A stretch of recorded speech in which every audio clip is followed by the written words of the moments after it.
Good evening, everyone. Thank you for joining us. I am Nkosi Wood with the Montgomery County Planning Department. This is a virtual meeting of the University Boulevard quarter plan. We appreciate you spending a few hours of your precious time with us this evening. If this is your first time participating with us, thank you. If you are a frequent flyer, thanks again for coming back with us. So we are presenting this evening preliminary plan recommendations for this project, 3.5 miles between the Beltway and Amherst in Wheaton. So along with me this evening is all the members of the planning team, Zubin Adrian Vela, Alex Rixley, our lead transportation planner, Steve Finley, our environmental specialist, Luis Estrada, and Natasha Fahim, both urban designers, Chuck Kynes with park specialist with the Parks Department, our division chief, Miss Carrie Sanders, and a master plan supervisor, Miss Jessica McVeary, and last but not least, our transportation, our housing specialist, and other hats she wears, Miss Lisa Gaffoni. So we have about a 40-minute or so presentation. So if you have questions, please put them in the chat. Several members of the project team will be responding to items placed in the chat. So we will get going. Next slide, Steve. So yes, welcome again. Thank you again. We're going to go give you an overview of the recommendations from transportation to historic resources, and then we're going to open it up for Q&A. Next slide. Some basic ground rules as what we've done in other virtual meetings in terms of lively listening, keeping any comments you have brief, sort of directing comments to staff, etc. Next slide. As I mentioned, you could put any questions you may have in the chat. Next slide. All right, so where have we been? So we've been working on this project. Actually, next few days will be 2 years. We started in November 2022 at a public open house at Blair High.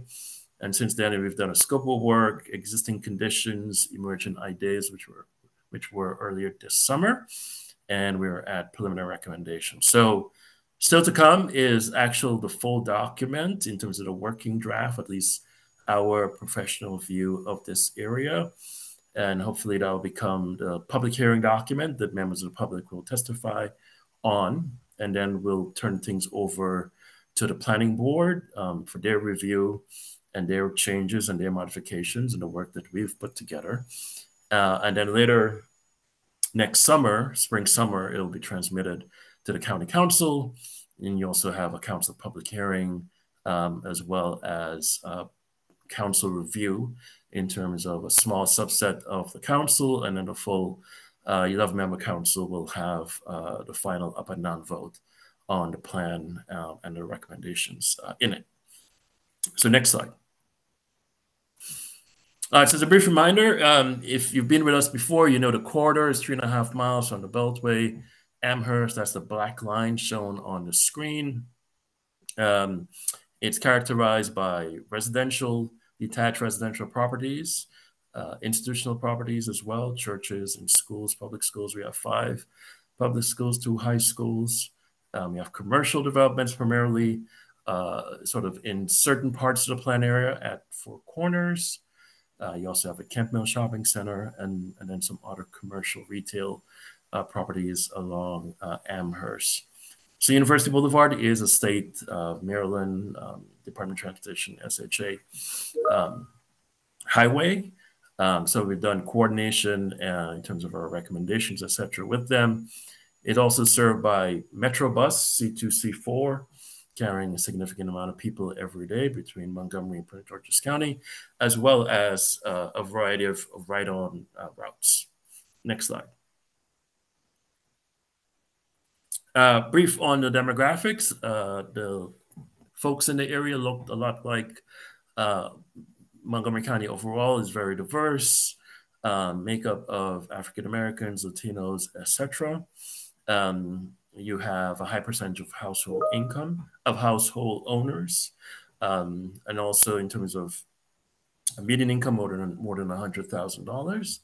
And you also have a variety of languages that are communicated and spoken throughout this portion of University Boulevard. Next slide. All right, so the plan purpose is a new comprehensive plan for University Boulevard. We are amending a variety of previous plans that have been approved since the late 80s in this area. So the general plan, Tribe Montgomery 2050, laid out an overarching vision for the county. And we were using many of those ideas within Thrive as sort of markers as we develop the plan recommendations here. So we're looking at a built environment, a natural environment, et cetera, historic resources, parks, et cetera. Next slide. All right, so what sort of informs our recommendations? So if you've been with us again before, we've had outsider expert analysis given to us from Urban Land Institute more than a year ago. We've worked in the Four Corners area with VHB, a transportation consultant. We've also done some work with another economic consultant. Another key component of what goes into our recommendations are things that the public tells us. That's people that attend our meetings, folks that we've met with in the community, property owners, et cetera. And then third is sort of our own planner knowledge and recommendation and ideas that we propose. So all of those things we put together as we develop our recommendations. Next slide. So to date, we've done a variety of things in terms of listening and reaching people. So we've done both in-person and virtual meetings. So most of our meetings that we've had in person, most of them were followed by a virtual meeting as well, giving people both options. We've done specifically for the multifamily area at Arcola, we've done some door knocking there. We've also done some one Spanish meeting we've done with your council member Fanny Gonzalez. There's more that we will be doing regarding reaching the Hispanic community in the plan area. And we've notified folks up and down the corridor, either within the whole plan area or focusing our noticing efforts. We've attended folks' backyards. We've gone to a variety of civic meetings up and down the corridor since this project started. And then we've also done some additional analysis regarding words that folks have given us and analyzing them via survey responses, etc. And we've done also some online information gathering in terms of earlier on, in terms of one effort really focused on the mobility aspects of the plan, where people think, for example, you will need better crossing, better sidewalks, etc. So all of those were sort of mapped. And then finally, we recently released, as part of this preliminary plan recommendations, another online tool that sort of begins to map out all the different areas that we're recommending for new zones. All right, next slide. All right, so briefly in terms of what we've heard so far, what people value is the diversity of the communities that are up and down the corridor, the importance of Sligo Creek Park, the importance of actually having improved walking conditions, biking conditions, rolling conditions for folks who have physical limitations, etc. Some desire for better and newer local food options. In terms of housing, in terms of more affordable housing, more maintenance, especially for some of the multifamily, and better maintenance for some of the multifamily properties, and desire for additional community amenities. Next slide. So we've heard a lot regarding transportation, a lot about cut-through traffic specifically, and in other traffic concerns. We've also heard a need for more buses within the plan area, more better bus service, increasing a desire for better pedestrian safety overall. As I mentioned earlier, better sort of walking conditions, and addressing neighborhood and speeding within the neighborhoods. Next slide.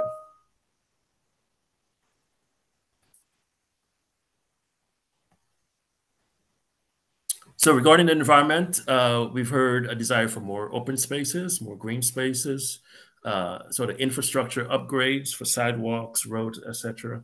Overall cleanliness of the area. Some issues regarding noise from speeding, etc., along University Boulevard. Sort of management, especially during winter for cleaning sidewalks, etc. Next slide. So what's sort of, this is part of the presentation. We talk a little bit about some of the overarching documents that are sort of influencing and directing some of the recommendations that we're developing here and fine tuning here specifically for this corridor plan. So general plan, Tribe Montgomery 2050. There's a lot in there regarding complete communities, compact growth, the importance of corridors in Montgomery County's near-term and long-term growth opportunities. University Boulevard is part of that corridor network. Also Vision Zero in terms of making sure that our roadways are safer for all roadway users, including people walking as well as people that are driving. Racial equity and social justice, sort of advancing those efforts. The climate action plan, sort of addressing local things that we could address as part of this plan. Montgomery County Complete Streets is recommending a sort of a wholesale, the new direction regarding how streets should be planned and built over time. And then our parks, open space, pros plan, again, addressing parks on a countywide level. Next slide.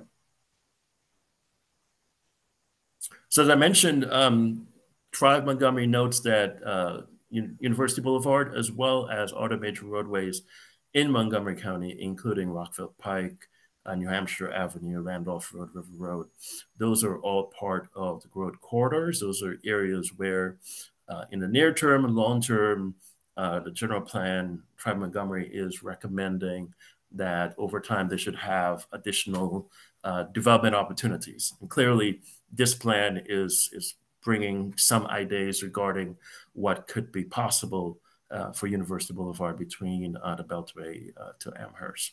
Next slide.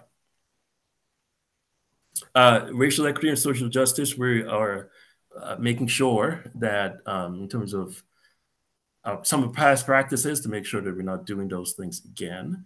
We're also trying to balance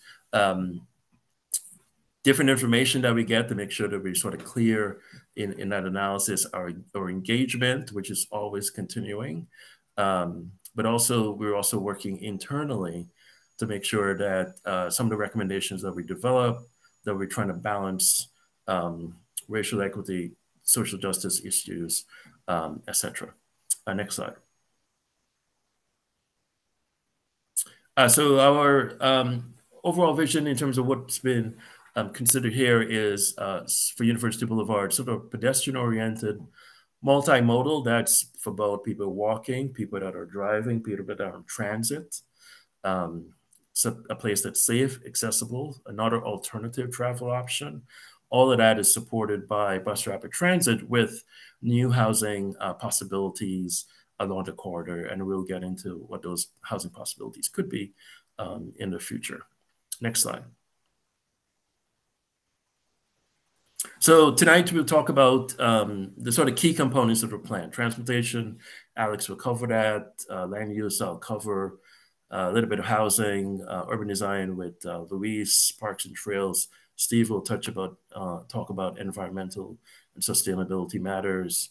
as we'll also present about community facilities and historic resources.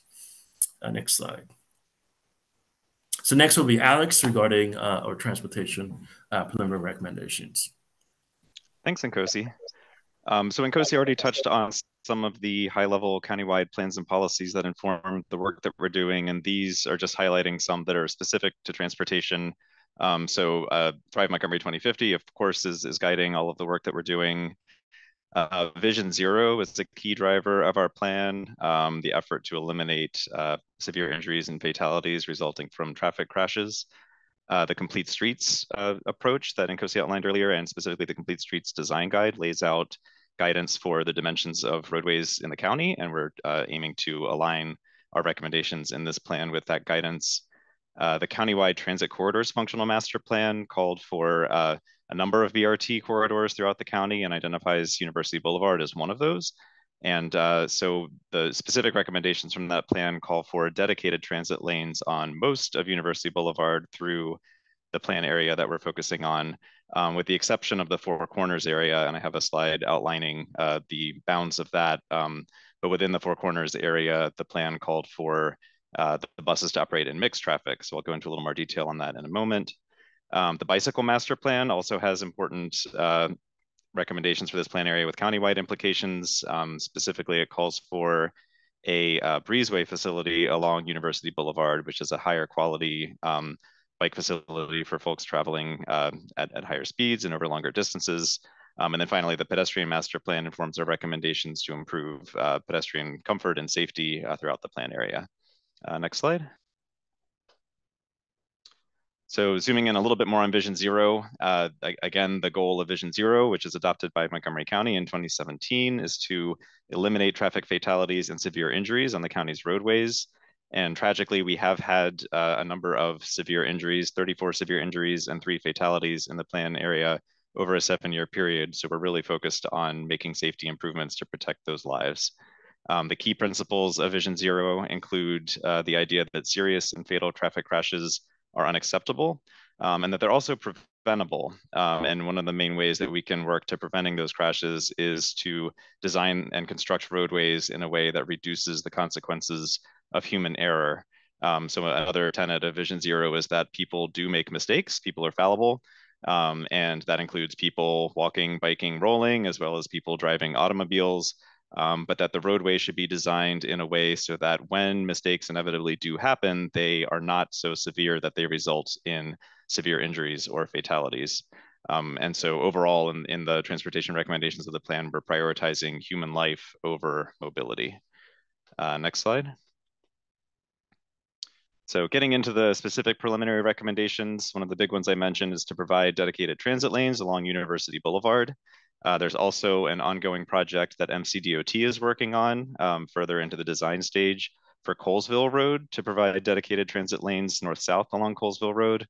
And this section, the cross section that's shown on the screen, includes the existing section at the top and then shows how that aligns with the recommendations for most of University Boulevard. This is the portions outside of Four Corners, so west of Lorraine and east of Lexington along University Boulevard. And one of the things that we're trying to do is keep the existing curbs of the street where they are. That helps to reduce the cost of implementation and disruptions to the transportation system. So today we have 6 vehicle travel lanes in some portions of University Boulevard. That curb lane is being used for the pilot bus only project that MCDOT has in place right now. And the recommendations are to formalize and make more permanent that dedicated bus lane at the curb while maintaining 2 vehicle lanes per direction along the corridor. And then the bigger changes to the roadway are coming outside of the curb, where we're recommending a planting area, a street buffer that helps to protect the people who are walking, biking, and rolling, where today we have a relatively narrow 6-foot sidewalk directly adjacent to the vehicle travel lanes. We're proposing some separation for the people that are walking, biking, and rolling there from that traffic, and then also providing a wider 10-foot side path that can be more comfortably shared by people who are walking with people who are rolling and biking as well. We also have a recommendation that with redevelopment along the corridor or with implementation of a capital project like the bus rapid transit project, that we would consolidate, remove, or relocate driveways away from being directly on University Boulevard and place those on side streets, alleys, or streets behind, and limit future driveways on University Boulevard. Next slide. So another important recommendation is to implement a connected network of streets along University Boulevard and improving the flow of travel by all modes, as well as reducing the distance between protected crossings. So that's a key recommendation. The figure in the top right shows the current protected crossings, and by protected crossing, I mean a place where there's some sort of signal or traffic control that brings vehicles to a stop when pedestrians or people walking, biking, and rolling are crossing the street. And today, the spacing between those protected crossings is much longer than the Complete Streets design guidance would direct us. So we're looking for a target spacing of about 600 feet between protected crossings. And there's only one location along the corridor where we're meeting that today. Other crossing spacings are roughly 1,000 feet apart to up to even 2,800 feet apart. So I'm sure if you've walked or biked along the corridor, you've experienced the long distances between those crossings. And so we're recommending additional protected crossings at more regular intervals along the corridor to allow people to safely cross the road. And the bar chart there shows more of these locations where we're getting to, or at least very close to, that 600-foot spacing. There are still places where we've been unable to achieve that. There aren't really natural breaks or streets where we could implement protected crossings, but at least in those locations, we're attempting to reduce those distances so that people don't have as far to walk before they reach a safe place to cross the street. We're also, that's the next slide, actually. Can we go to the next slide? So we're also looking to implement a connected network of comfortable walkways and low-stress bicycle facilities. The figure that's shown on the top right of this is an example of the breezeway side path that I mentioned. So unfortunately, along most of University Boulevard, because the right-of-way is pretty constrained and we're keeping with the previously master planned right-of-way of 124 feet, there's not room for this wider breezeway facility, but we are proposing 10-foot side paths on either side of the street. Those would have a mixing of people who are walking, biking, and rolling. But the figure in the top right shows what we have in mind for one portion of the Four Corners area where there's designated space for people biking that's separate from people walking and rolling to provide a more comfortable experience there. So looking to make that safer and more comfortable for people who are walking, rolling, biking, and really being able to separate this further and manage some of the speeds along the corridor makes things more comfortable for people who are riding transit and driving as well. We're also looking to right-size the roadways and intersections to make things safer and more comfortable. And that includes repurposing travel lanes in Four Corners to narrow the roadway and modifying some of the lane widths of the road to be consistent with the Complete Streets design guide. In many places, we have lanes that are 11 feet wide on the inner lanes, and that can tend to encourage people to drive faster because they feel like they have more space. And the Complete Streets design guidance for those inner lanes is a 10-foot width. So we're looking to tighten those up so that people travel closer to the target travel speeds for the roadway. And these facilities also support opportunities for micromobility and bike share. And we also have recommendations about electric charging stations. Next slide. We've also collaborated with our colleagues at the Montgomery County Department of Transportation and Maryland State Highway Administration to think about improvements at the interchanges with 495 that are at University Boulevard and 495, and then just outside of the plan area at Colesville Road and 495, and have recommendations to improve the pavement markings, the lighting, and sight distances for vehicles that are entering and exiting 495. And also have a recommendation to explore protected crossings for those interchanges for people who are walking, biking, and rolling. The figure on the screen is just an example of what that could look like, the larger figure, and then the figure in the bottom left is an example from an ongoing pedestrian safety action plan project that State Highway Administration has on Maryland 650 right now to show some examples of what those improvements could be. Next slide. So coming to Four Corners, this was a place where we had a lot of a lot of engagement with the community and a lot of feedback. We had originally presented two potential concepts for Four Corners. The one that's shown on the screen was described at the time as a limited change scenario. And this is the scenario that we're including as our preliminary recommendation in the plan. It more or less maintains the same overall configuration of the roadway, but does repurpose one lane per direction to provide safer and more comfortable facilities for people walking, biking, and rolling. So in this portion of the corridor, instead of moving the street buffers and the side paths outside the existing right-of-way, we're repurposing a travel lane for that space so that the curbs move inward and provide that space. And as a result, then the buses are operating in mixed traffic through along University Boulevard through this portion. We're also recommending implementing protected crossings at the intersection of Lorraine Avenue and University Boulevard. This repurposing of the lanes and the resizing of the lanes that I mentioned earlier helps to minimize crossing distances for people who are walking, biking, and rolling to make it a lot safer and easier to cross University Boulevard and Colesville Road. And then we're recommending reducing the curb radii at all of the streets to 15 feet to help to slow the vehicles that are approaching intersections so that they take the turn at a safer rate of speed. And then finally, we did have another option that we were presenting in the Four Corners Transportation Workshop for a street grid concept, and we are not recommending that as the preliminary recommendation of the plan at this time. We do have a recommendation for further study of that concept and really in response to a lot of the concerns that we heard from members of the community to ensure that those concerns can be addressed before anything like the street grid concept would be considered. So we've described that in language to have a more connected network of streets, providing increased local connectivity and exploring a more regular street pattern than the one-way couplet that exists today. Next slide. And so I just wanted to highlight another project that's going on in the area that you might have heard about so far. And if not, we're hoping to spread the word now. I mentioned earlier for the I-495 interchange improvements that we had collaborated with SHA to think of some recommendations there. And they do have an active project right now on 650 to make some of these changes. This is in their pedestrian safety project process. And University Boulevard, they're just getting started on that project and are looking to hear from community members. So there's a public information workshop planned for November 14th in just a couple weeks, just south of the plan area at the Margaret Schweinout Senior Center, 5:30 to 7:30 p.m. on November 14th. Next slide. And I will pass it back to Nkosi to talk through land use and zoning.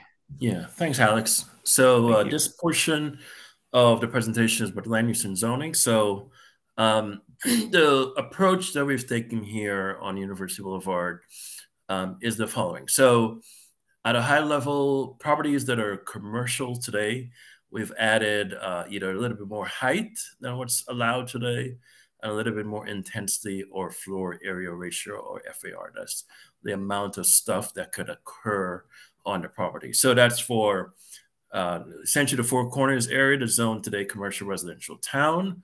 So again, a bit more height, a little bit more floor area ratio.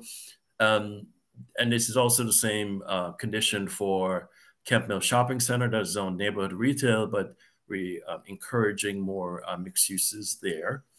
The large institutional properties, those are primarily churches and temples, etc., that are along the corridor. We recommend in commercial residential town zone or CRT. So that's for Northwood Presbyterian, Luther Rice, Good Shepherd, etc. As well as for some of the Housing Opportunities Commission or HOC properties. That's the Oaks at Four Corners, Permander Court, right adjacent to Wheaton Forest Local Park. Those properties are being recommended for CRT zoning. There are some properties that we have to reclassify based on the 2014 zoning ordinance. Those are primarily the residential townhouse properties within the plan area, as well as the multifamily high-rise properties at Arcola, that's Arcola Towers, Warwick, and University Towers. And then there's some planned development properties right adjacent to WTOP, and then right across the street from WTOP as well.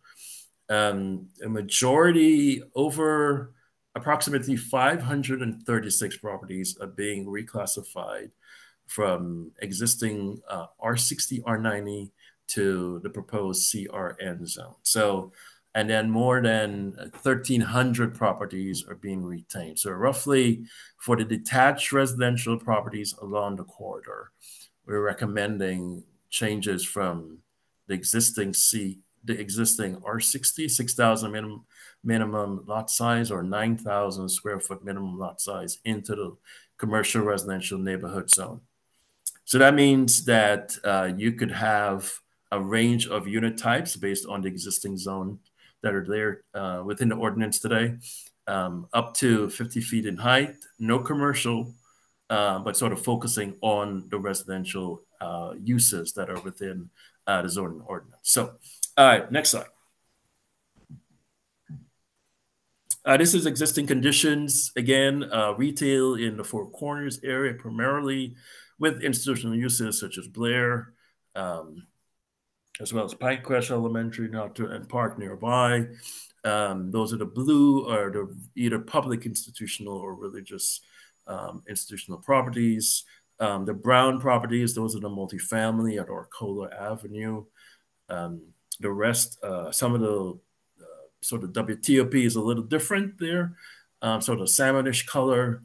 We do have at Dennis Collins Funeral Home, long time institutional property. And then obviously we have a lot of parks within the planned area, such as North Four Corners, Camp Mill Urban, Sligo Creek, as well as Wheaton Forest. All right, next slide.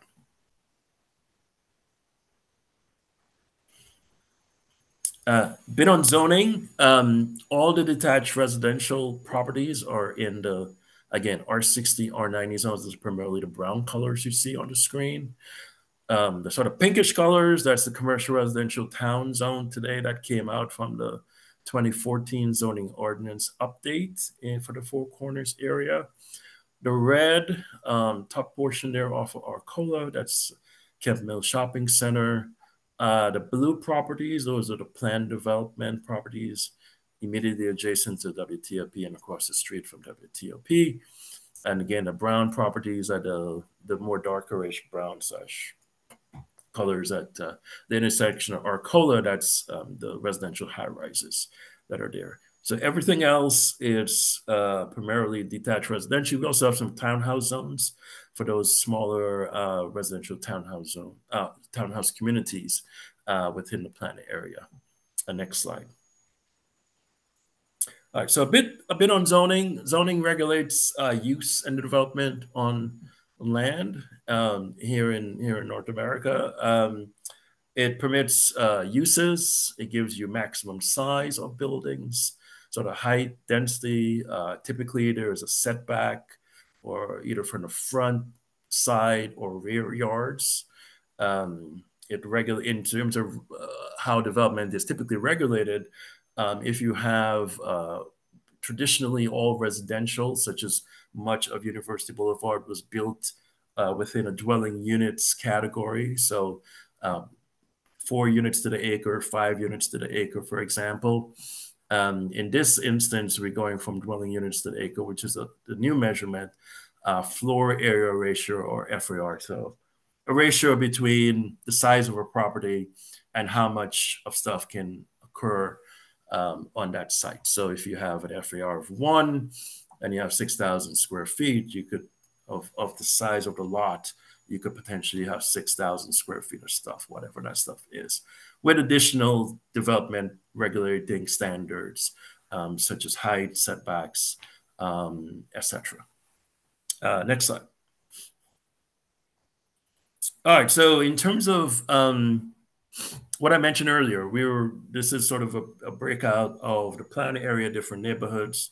As we prepare the draft plan, we'll dive into how we're making recommendations for these specific portions of the plan area. So we're using The commercial residential zone. So, and within that zone, there's three categories. There's the commercial residential neighborhood. That's the least intense zone. And then next up is commercial residential town or CRT. And then the highest, which traditionally goes for buildings that are more than 150 feet in height and have more intensity of development possibilities, that's the commercial residential. So that's what's it today in Bethesda, North Bethesda, much of the downtown Silver Spring, much of those areas are within the commercial residential zone. So again, this zone for the detached residential is noted the example on the bottom of this screen. So 1.0, again, is the intensity of development or the floor area ratio, or FAR. Throughout the corridor, we're by and large for CRN properties, uh, zeroing out the commercial, allowing the property to go to 1.0 and then a height of 50 feet in height. So next slide. So this is the whole corridor from going from the Beltway all the way up to Wheaton. So in a couple things to walk you through. So again, the purple areas, those are the residential blocks that we're recommending to be reclassified from detached residential R60, R90 into the commercial residential neighborhood zone. So that's up and down the corridor. The properties in pink, those are the commercial residential town properties. So that's in Four Corners. Those are the larger institutional properties, such as the Oaks at Four Corners, Northwood Presbyterian, um, the Inwood House, the Kemp Mill Shopping Center, WTOP, etc. And then the only commercial residential that's been inserted because of the height issues that we have to wrestle with, that's for the multifamily at Arcola. And then as you can see, the rest of the 10 colors, those are existing R60, R90 properties. Those are being retained. So as you go away from the corridors, we tried our best using existing roads as delineation or markers in terms of how we are recommending these new zones could be applied. What's also shown on the screen are the 5 bus rapid transit stops. Those were key sort of landmarks as we were thinking of places to, in terms of how the zoning could potentially work. So what you have, those are 5 stops that were noted in the 2013 countywide transit functional plan, and we're recommending those to be moved forward as part of this planning effort. And then the larger circle is a quarter-mile sort of walk shed from those stops. So some of the properties that you can see within the purple area, within a BRT stop, and then there are others that are not being recommended. So yeah, next slide. That's good. Thank you, Steve. So you're going to briefly walk you up the corridor. Again, tan colors, those are properties that are being retained, existing zoning classification. Those that are on the corridor, such as in this case, from US 29 as well as University. On this slide, there's tons of information here, existing zoning as well as proposed zoning. So you can see, again, the purple blocks, again, are those properties that are being recommended to be reclassified. Next slide. Likewise, as we move up the corridor, similar approach as we pass Dennis, as we pass Oaks at Four Corners, heading up to Dennis. Dennis is unique because we have the Collins Funeral Home property. They're the only one in the plan area zone today, R200. But we've tried again in terms of how we map things to really use existing streets as the delineation line of how far we really want to go into the community. Next slide. This is moving further up, heading towards Arcola. You can see the height recommendation there, number 4. That's the RH. That's a residential high-rise, moving that into commercial residential. Giving some of the townhouse communities a new zone. Those are things that we have to adjust per the zoning ordinance. And again, keeping the detached residential properties, at least that first block, by and large, up and down the corridor for properties that could be reclassified. And then going next slide. And then towards the end with Inwood and then at Amherst, similar approach, properties that are on the corridor, recommending for commercial residential, commercial residential neighborhoods, CRN, and then CRT for a few other institutional properties along the corridor. Next. So housing, clearly, housing is an important thing for Montgomery County. We have a rich tradition since 1973, providing a range of affordable housing for folks. And this plan is encouraging more housing, more affordable housing options for, especially for those larger properties, the larger institutional properties that could be developed. And we also, as part of this plan, considering new housing typologies on along the corridor for detached residential property owners could consider those options moving forward. You don't have to do anything today. You could stick with your detached residential property as it is. But over time, if there's an option you will want to pursue, then this recommended zoning gives you more flexibility than you have today. So that's a major advantage in terms of this initial recommendation. Next slide. These are two examples of from different, to the left are duplexes. This is sort of a housing typology that could occur on different parts of the corridor, either within potential individual lots, one lot, or if you get more than one lot combined together. And then likewise, the example on the right, again, it's a bigger residential detached property, but again, it's something that could occur up and down the corridor, and you can see in context that this property owner made a change while the other two properties adjacent to it have not. So these are some of the things that we're considering, and that's part of the sort of menu of options that are within the commercial residential neighborhood zone. Next slide. Next is my colleague Luisa Estrada, who will talk about some of the urban design recommendations we have.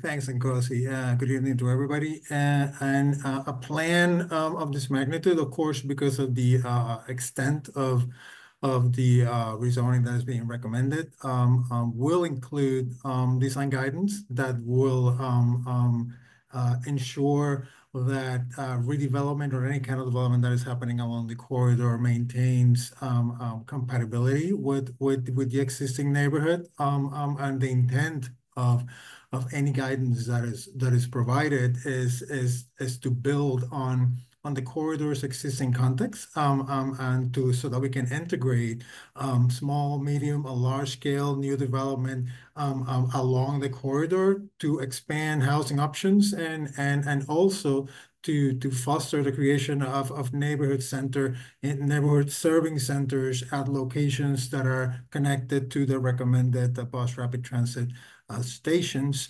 But in general, a lot of the rezonings that Nkosi has been talking about are intended to encourage property owners to explore how to create small and medium scale residential development along the corridor. I mean, we anticipate that there will be opportunities to consider mixed use and higher density development at specific locations, and those probably will be the locations that are commercial today, much like close to the Wheaton CBD and the Four Corners area, and we see some potential in the already commercial areas in the Camp Mill neighborhood center.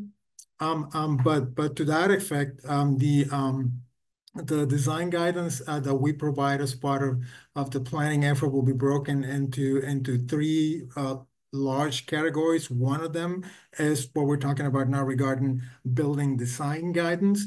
The second component, if you go to the next slide, has to do with the public realm and itself. Alex spoke at length about all the recommendations related to improving the public environment for those walking, biking, and rolling in the area. The design guidance that we will include as part of the master plan or corridor plan is what we're calling it, is mostly about the character of those improvements and the integration between those improvements and any redevelopment that may be coming into the area so that we can achieve an environment that is comfortable, attractive, and safe for all users. One of the goals is to sort of, again, improving the area for those walking, biking, and rolling by adding wider sidewalks with landscape buffers and whether in locations where it's feasible, lighting, seating, and access, improving better access to public facilities, and also to promote a development along the corridor that is street oriented, so that you can actually foster a walkability along the corridor, particularly to support a transit ridership in connection to the recommended BRT stations. And then the next component, if you go to the next slide, has to do with placemaking. We have the planning department has been engaged with placemaking events quite intensely as of late. And part of the reason why we are including recommendation for events like this has to do with the need that some locations within any given neighborhood have to start introducing some improvements that can potentially start leading the way for permanent improvements that will make the areas usable and attractive. A placemaking event, basically, we will utilize placemaking strategies at key locations so that we can enhance and promote local character, history, and to identify places where art can start enhancing the public domain experience. Initially, a lot of these interventions are of a temporary nature, but as mentioned, the goal is to promote permanence in the longer term and to attract interest and investment in those locations that can actually serve the community to create opportunities for outdoor leisure and gathering, and also to improve visibility for local existing businesses that could actually benefit from the foot traffic.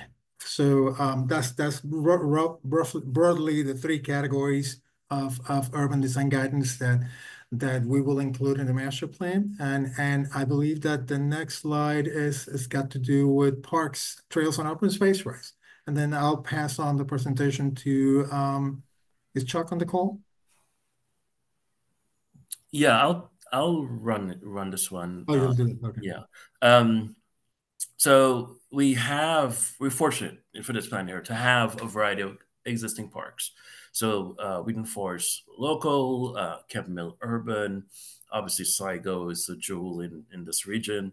But as we make recommendations, we're also thinking about new open spaces. So as you'll see in the sort of draft recommendations when it's released, there'll be recommendations for new, smaller typologies of open spaces on some specific properties up and down the corridor that may redevelop over time. But we're also seeking to make additional connections regarding existing parks, the Chesapeake Bay Northwood Trail, which is right adjacent to Northwood High, potentially could connect across the street to Brewood Park and then lead you straight into Sligo. Seeking, again, in terms of bikeways, how we could potentially connect using the existing neighborhood structure as ways to link existing parks and future parks. And obviously, we want to retain and upgrade the existing parks that we have. In the near term, Wheaton Forest will be getting some attention from the Parks Department. So if you live in that vicinity of the plan area, in the near term, you'll see some physical improvements there. Next slide will be Steve Finley on environment. Okay, thank you, Nkosi. And make sure I'm back at my slide. The recommendations that we're formulating for environmental sustainability and resilience in the University Boulevard Corridor Plan are, of course, responding to guidance from some of the key policy guidance documents that we mentioned before, particularly Thrive Montgomery 2050, and especially the Montgomery County Climate Action Plan, as well as the county's Racial Equity and Social Justice Act.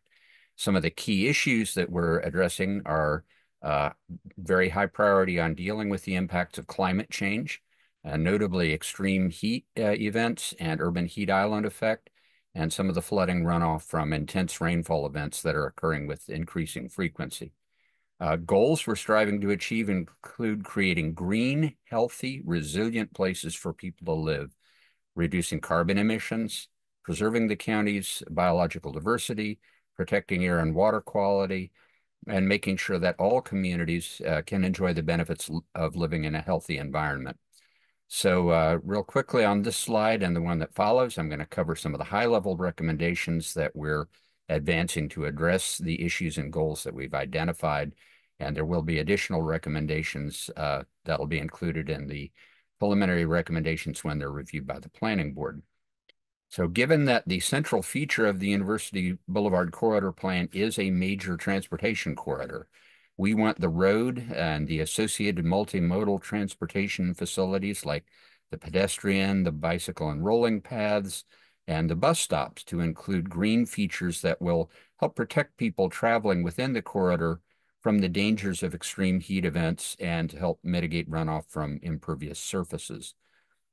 So designs of the roadways and the transit, pedestrian, and bicycle facilities need to include sufficient planting areas to support cooling tree canopies and landscaped areas that help filter and slow runoff and also provide habitat for native pollinators. These same areas, green areas, will also help filter pollutants from the air in the corridor and make non-motorized travel safe and attractive to use even on warmer days. And they also do actually mesh with the Vision Zero design guide recommendations to help make the roads safer. So by focusing on planting native species, we'll also help provide habitat for native birds and insects and other animals. Native species are adapted to grow in this region, so they should require less care.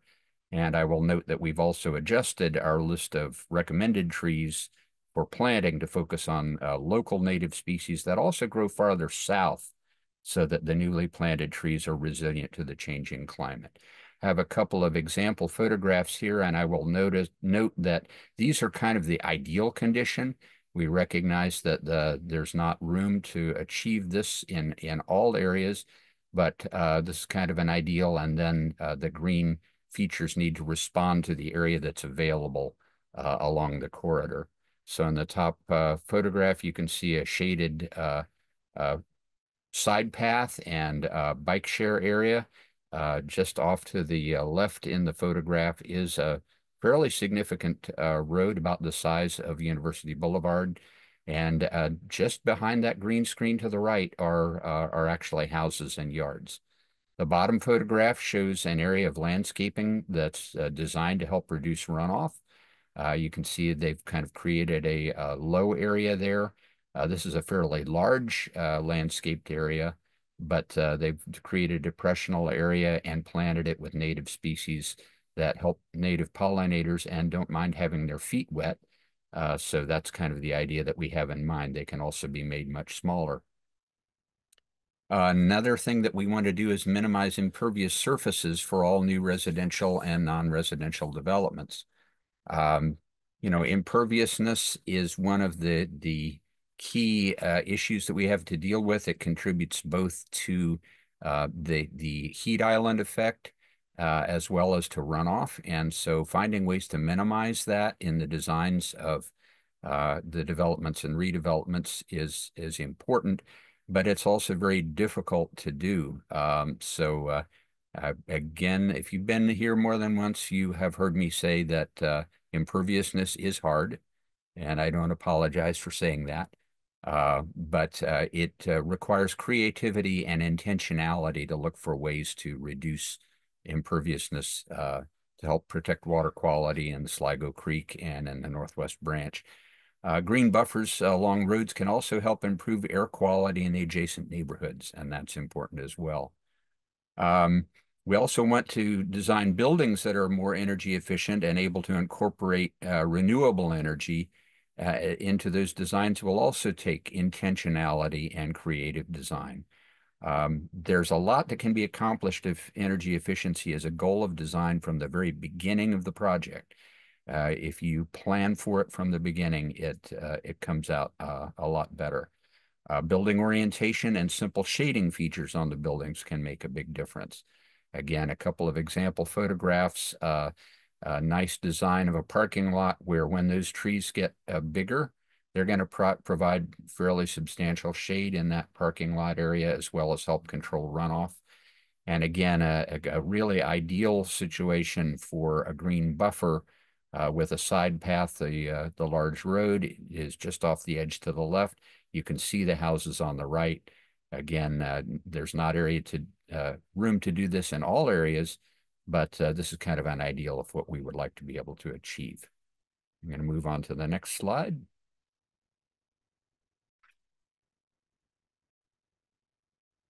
And Mr. Yearwood.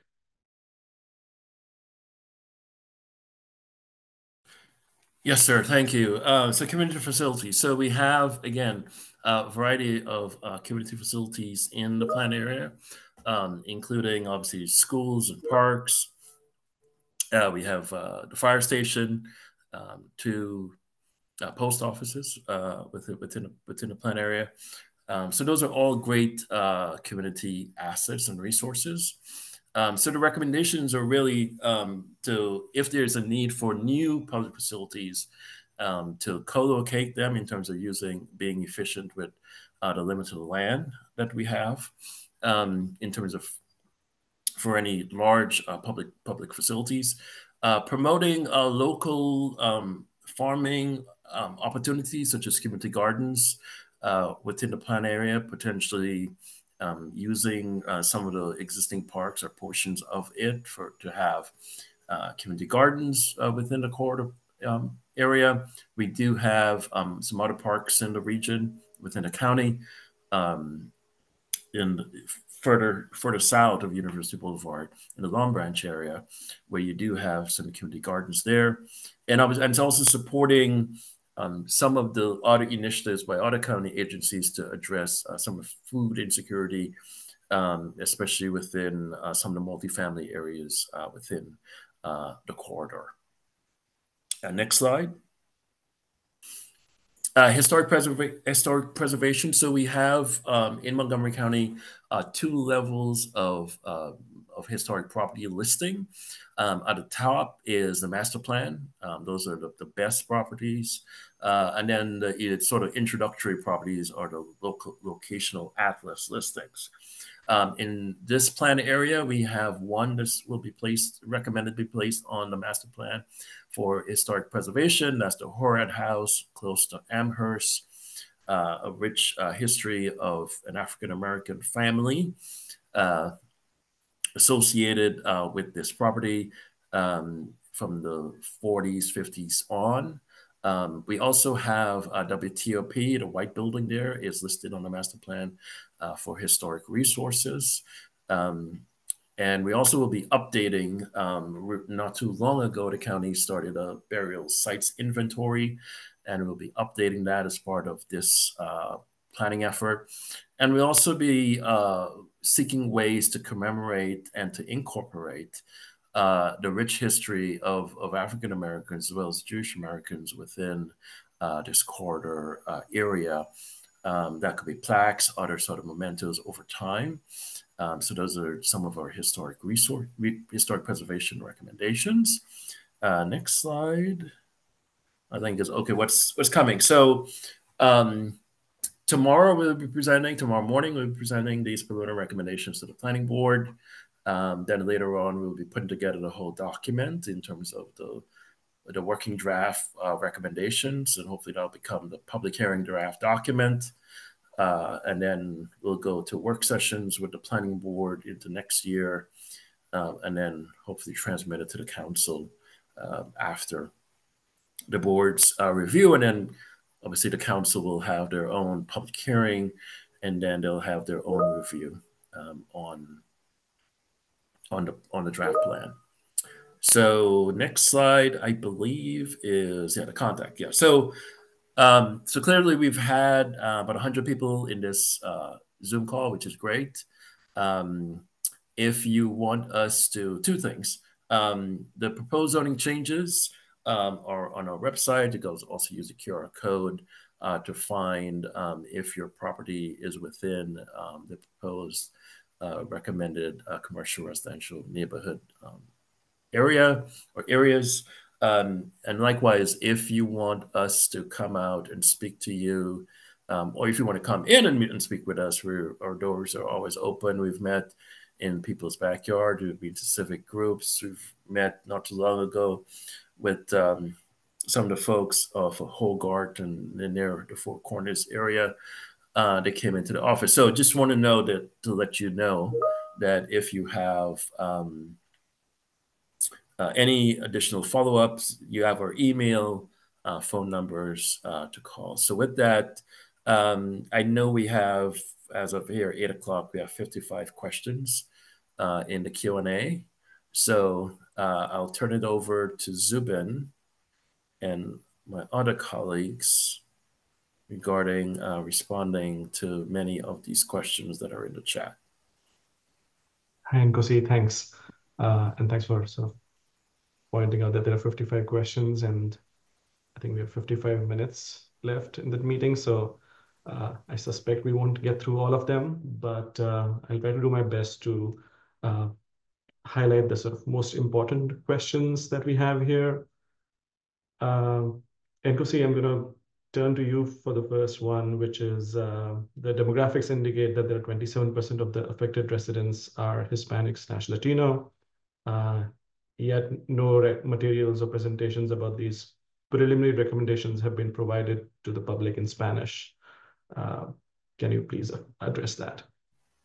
Yeah, it's a great question. So we're in the process of updating and providing everything in both English and Spanish regarding these recommendations. Then that will be out soon.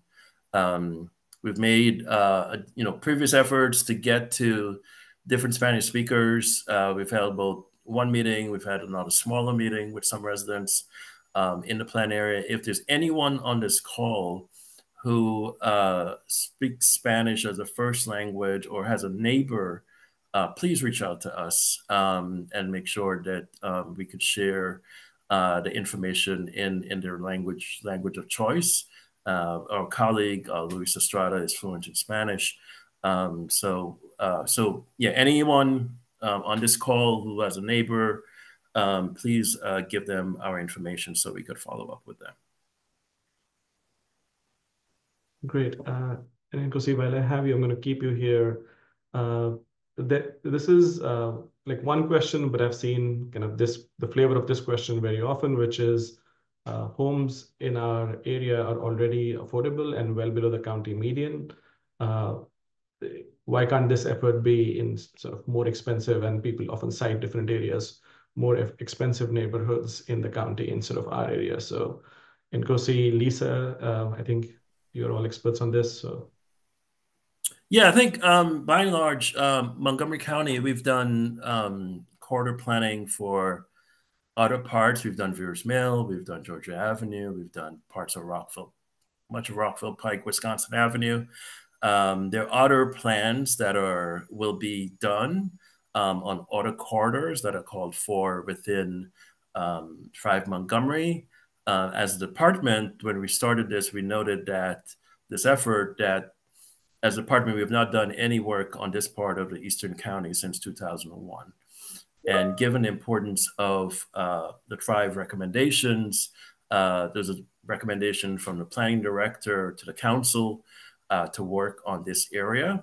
And the council placed this plan on our work program.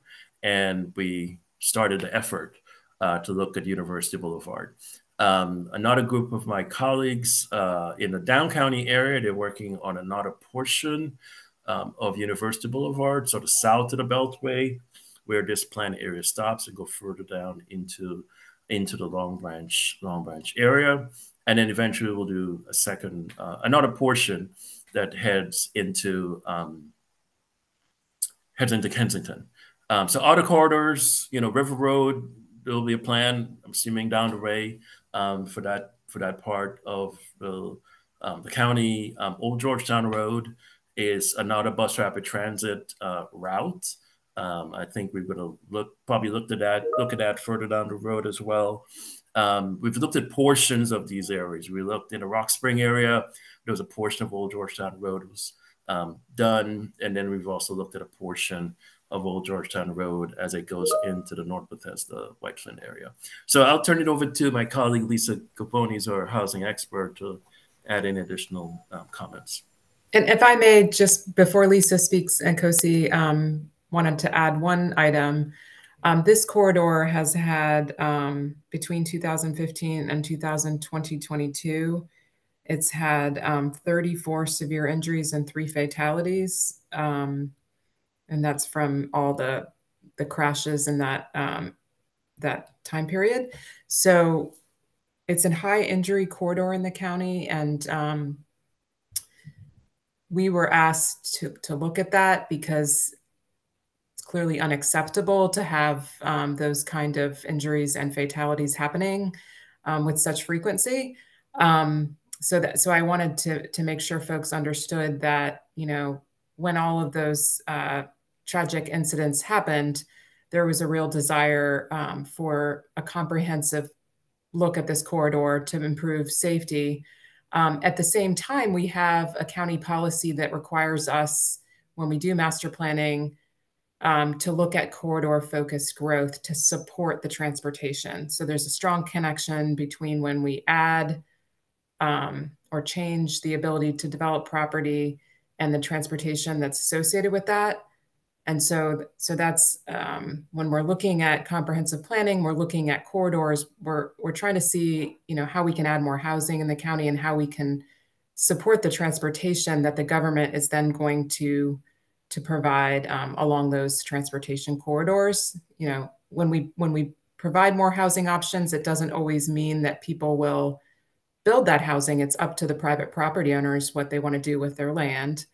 However, we want to give the ability for folks to provide housing, particularly when many government resources and grants will be focused on how to improve the transportation along that corridor.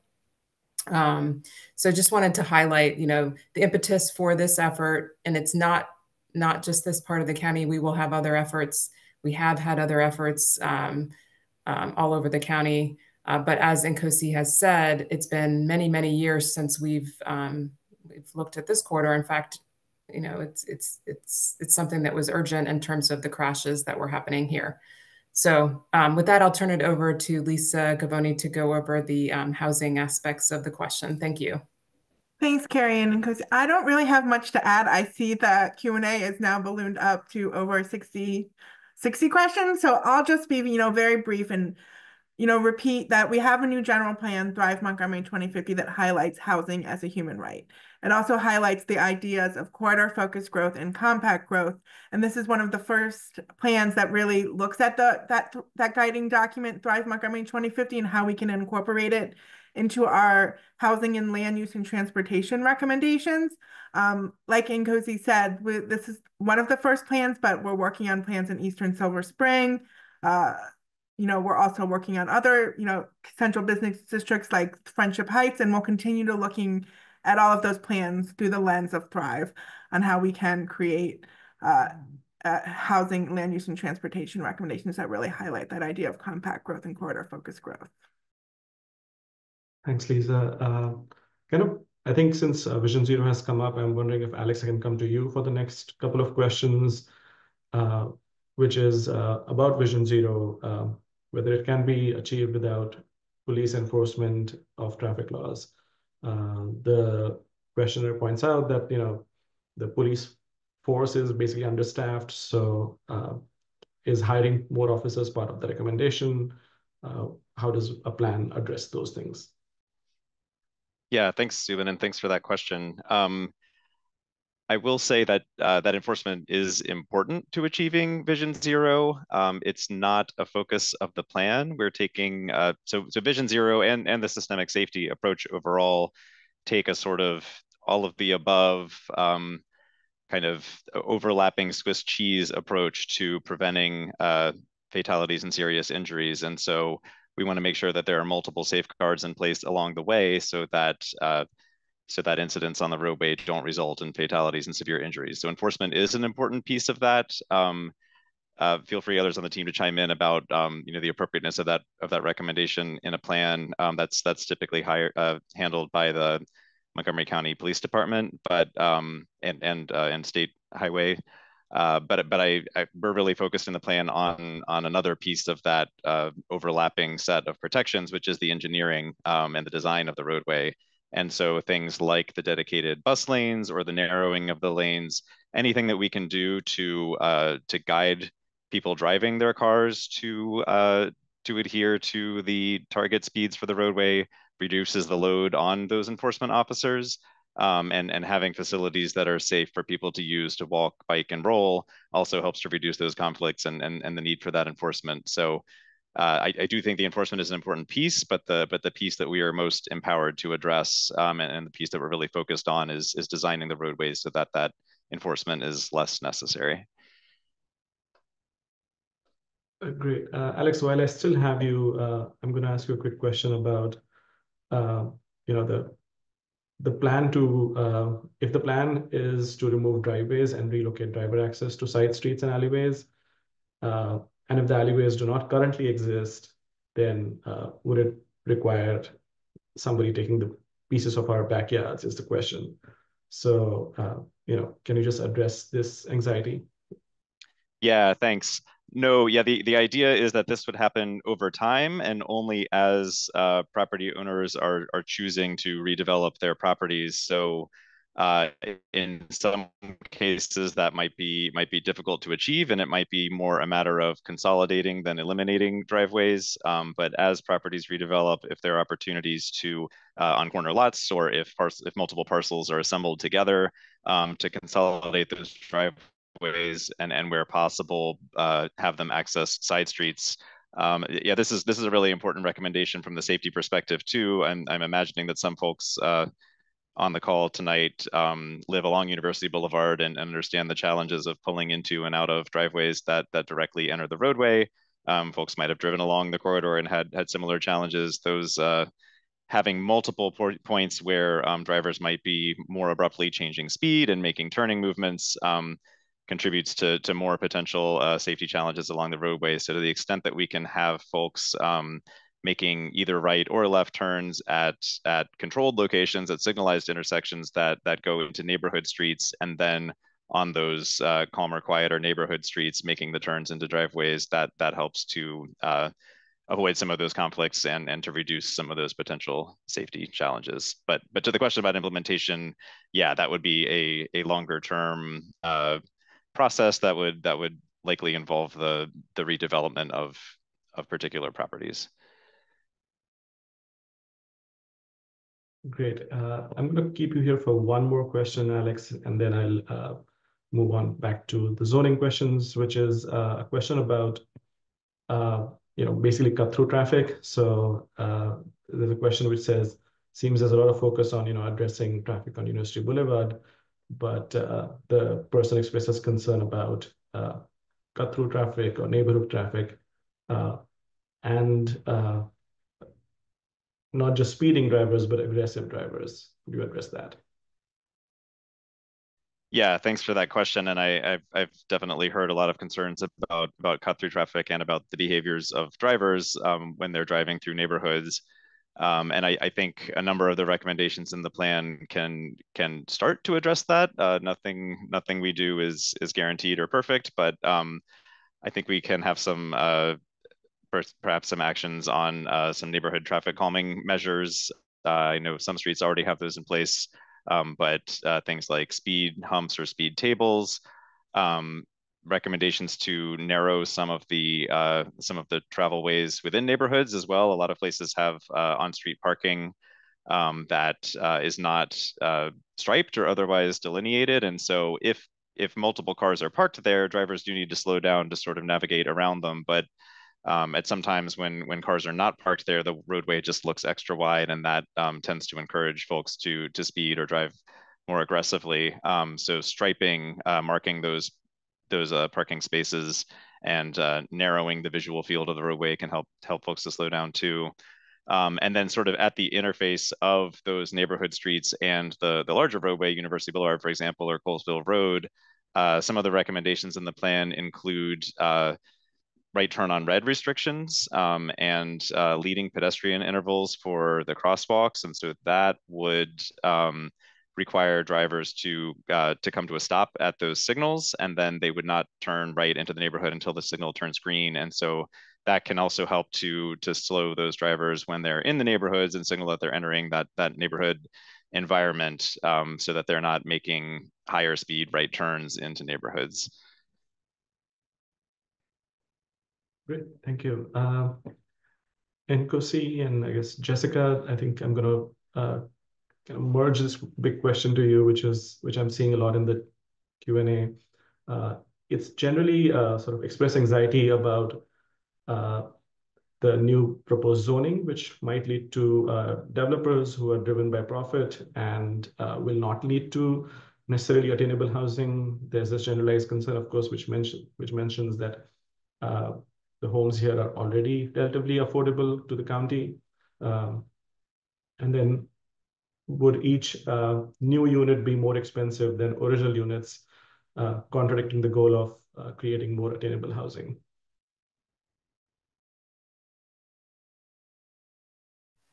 Lisa, you want to start on that one? Sure. So I'll start on that one. So what we're seeing across Montgomery County is a lot of transformation of our single family neighborhoods through what we call the tear down rebuild process. Is when someone comes in and tears down an entry level home and a more affordable home and pops up generally what is referred to as a McMansion that is more expensive. You can do this by right in Montgomery County, and by right means that you can go straight to the Department of Permitting Services to get your permit. So we're trying to make what is a competitive process to that existing tear down phenomenon. In general terms, yes, the new duplex will be less affordable or less attainable than the existing home, but it will be, due to its size and multiple units, be more attainable than a new tear down rebuild would be. So that's generally what we're trying to do, is trying to create that competitive process so that instead of building one large home, you can build two smaller homes. This is a great kind of segue into a follow-up question of this, and that is this rezoning designed to provide more multifamily buildings? The questionnaire, like, writes in parentheses, good, or can it be used to create mini mansions, and parentheses, bad? So could you address that? I can address that. So current zoning allows those mini mansions, those McMansions, to be built right now. And so our hope is that we see more smaller multi-unit structures, more smaller buildings that are more attainable due to that smaller size. So that's generally the goal that we're hoping for. Yeah, correct. I mean, we're expanding the menu of options here for property owners, detached residential property owners along the corridor. As Lisa noted, yes, you could have a bigger house here under tear down conditions or even under proposed commercial residential. But the incentive is really to provide property owners different ways to potentially add diverse unit types over time. Great. And Kosi, while I have you, I'm seeing a lot of this question too, which is a question about the outreach to the properties that have been affected. And I know we tried to answer some of this question in the chat or in the Q&A portion, but if you can quickly address, how we are planning on furthering outreach to the homes that are in the proposed rezoning. Good question. Yeah. We'll be providing additional information to property owners, detached residential property owners to be specific, in terms of notifying them what's being considered in terms of draft plan recommendations, both in English and Spanish. If there are other languages, again, please let us know.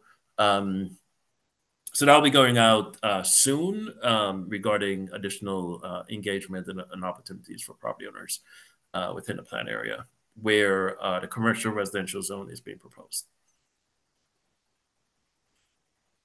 Yeah, and Jessica, maybe I can turn this question to you, which is about the timing in terms of for people to be able to digest these recommendations, considering we are going to planning board fairly soon, tomorrow morning actually. So could you address that a little bit? I think that's causing some concerns in the Q&A. Sure. Thanks for the opportunity, Zubin. And thanks so much for all of you taking the time this evening. So, as Nkosi described in the presentation tonight, we have been working on this plan for about 2 years now. And as part of that process, we've hosted in-person meetings, we've hosted virtual meetings, we've also been at meetings that you all have invited us to, and we're grateful for those opportunities, whether it's your neighborhood group, a group of neighbors in a backyard, a civic association, an HOA. We've also been at community events talking about the plan and hearing from you all on priorities, issues, concerns, challenges. And done canvassing, mailings, really tried to uh, apply a variety of tools and techniques to make sure that we're reaching people. And I'm glad that we reached so many of you this evening, and appreciate you all sharing information with your neighbors. In terms of the question about why are we presenting this to the planning board tomorrow, as Nkosi, one of the diagrams that he shared early in the presentation was that through the master plan process, we use 3 primary methods to develop recommendations. One of those is, the outreach and engagement that we perform throughout the planning process. The second is our technical expertise and review of existing plans and policies like Thrive Montgomery 2050. And the third is technical assistance that we receive from consultants. So we're at the point in the planning process where we have taken all of those pieces and developed staff recommendations. And these are based on our professional judgment when we consider those 3 elements. And so we're here tonight to share the preliminary recommendations with the community. We have also hosted the 2 in-person meetings earlier this month. And then we'll share with the board tomorrow this same set of recommendations. And we'll also share with the board what we're hearing so far. And that allows the board to receive the same information that the community has received and provide guidance to staff on next steps for us as we start to prepare a draft of the plan. I do want to note that right now we don't have a draft of the plan. We have the very detailed staff report that is posted for the board tomorrow, and perhaps Zubin, if you're able to, maybe you could put a link to that in the chat. And from that document that the board will review tomorrow, they'll provide guidance to staff on the development of a working draft. From there, the planning board would set a public hearing where you all will have the opportunity to provide testimony, either in person, virtual, written to the planning board. And then the planning board will review all that testimony through work sessions with staff. We actually then start the process again with the county council. So we are we're kind of in the middle of things right now, but there's still a lot of opportunity to continue to discuss the recommendations and to provide your input and feedback. So that was a long-winded answer, but we're grateful to you all for being here this evening. Thanks, Jessica. And if I could add to that a bit, thank you for the questions in the chat. Tomorrow's planning board briefing is going to be similar content to what we're talking about this evening. So we're simply briefing the planning board on the elements that we shared with you tonight. And we're also letting them know what we heard from you. They are not making any decisions tomorrow. They're simply receiving information. There'll be many more steps in the process, and there will be more engagement. So I just want to make sure everybody understands. Tomorrow, the planning board is not voting on anything. They are simply receiving a briefing from the staff, similar to the briefing you're receiving tonight. Thank you. I think the other question that I'm seeing a lot, and maybe this is a multidisciplinary question, which is about parking on these new CRN zones. Questions often speak about how there are no parking minimums in these cases sometimes, and also that there are traffic changes or transportation changes coming based on Alex's recommendations. So I'm wondering if you could address how parking, given that there's no parking on University Boulevard and there's already limited parking in the inner streets, how that works with the proposed rezoning and the proposed transportation changes. Yeah, thanks. Good question. And maybe I'll lean on others on the team for the specifics of the parking requirements for the different zoning categories that are provided. But in general, there are reduced requirements for parking in areas that are close to bus rapid transit stops. And so with those reduced requirements, it's not forbidding developers from including parking on those sites, but it's not requiring them either. So it's allowing the market to make those choices about parking on site. And the idea being that in areas that are more dense and multimodal and connected by a variety of transportation options, including the facilities for walking, biking, and rolling that we're proposing, and the dedicated transit, people have more options for traveling and doing so potentially without a car.